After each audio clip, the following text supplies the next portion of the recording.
حضرت آقا امام رضا علیہ السلام فرماتے ہیں کہ اللہ نے فرض نمازوں کی تکمیل کی ہے نوافل کے ذریعے۔ جب آپ واجب نمازوں کو ادا کرتے ہیں تو واجب نمازوں میں کمی بیشی رہ جاتی ہے۔ کس قسم کی کمی بیشی رہ جاتی ہے؟ مثال کبھی ہم دیر سے پڑھ لیتے ہیں، کبھی جلدی جلدی میں پڑھ لیتے ہیں، کبھی بے توجہی سے پڑھ لیتے ہیں، کبھی نیند میں پڑھ لیتے ہیں، کبھی غفلت میں کمی رہ جاتی ہے۔ جب نوافل کو آپ انجام دے دیتے ہیں تو ان کی تکمیل ہوتی ہے، وہ کمی پوری ہو جاتی ہے۔ یہ آٹھویں امام نے فرمایا۔ اسی طرح فرمایا کہ واجب روزوں کی تکمیل مستحب روزوں کے ذریعے خداوند فرماتا ہے۔ یہ خداوند متعال کی رحمت ہے، یہ خداوند متعال کا لطف و کرم ہے کہ ایسی چیز رکھ دی ہے کہ ہماری واجبات پوری ہو جائیں۔ روزوں میں، رمضان کے روزوں میں مثال کے طور پہ کمی بیشی رہ جاتی ہے، نیتوں میں کمی بیشی رہ جاتی ہے، مثال اخلاص میں کمی بیشی رہ جاتی ہے، آنکھوں کا روزہ ہے، زبان کا روزہ ہے، کانوں کا روزہ ہے، جو ہے گناہ سرزد ہو جاتے ہیں تو روزے ہمارے ٹوٹے پھوٹے ہو جاتے ہیں۔ نوافل کے روزے، مستحب روزے بھی جب ہم رکھ لیتے ہیں ان روزوں کی تکمیل ہوتی ہے۔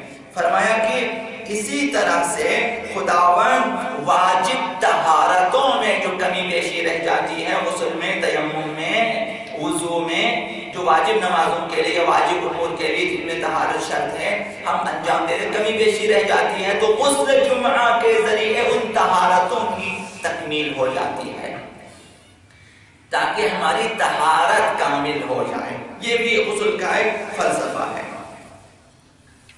غسل جمعہ کی اہمیت کے لیے یہی کافی ہے کہ بعض روایات میں آیا ہے کہ بعض افراد کے جسم قبر میں ختم نہیں ہوتے، سڑتے نہیں، صحیح سالم رہ جاتے ہیں۔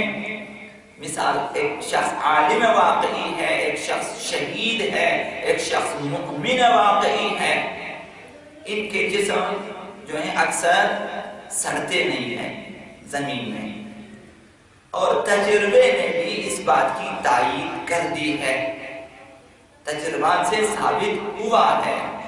اب یہ اگر آپ سرچ کریں 900 700 300 ایسے افراد جو ہیں دریافت ہوئے ہیں کہ جو بعض جو ہیں اولیاء الہی کے قبریں دریافت ہوئی ہیں کہ 200 300 سال پرانے ہیں، جب انہیں قبروں سے نکالا گیا بعض وجوہات کے بنا پہ ان کے جسم صحیح سالم تھے، گویا ابھی جو ہے انہیں دفن کیا ہو۔